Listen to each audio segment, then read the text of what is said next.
Hi mga ate ko, so ngayon ay sobrang aga, time check, it's already 8:18 and today is my recognition day.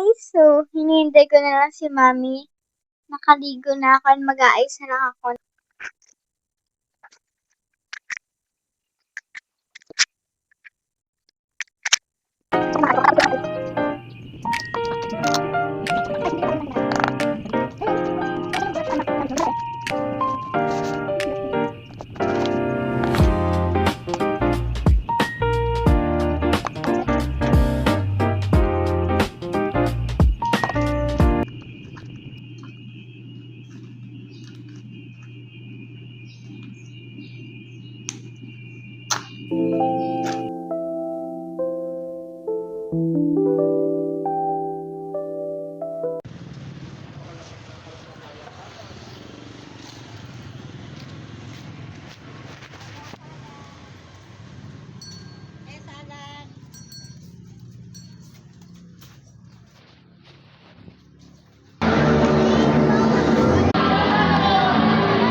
Hi guys! So, ayun na nga. Kanina hindi na ako nakapag-video pauwi.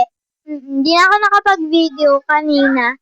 Pero nakasuot na ako ng damit, nakapagpalit ng ate girl na to. Pero dito na magtatapos ang aking vlog. So, bye-bye!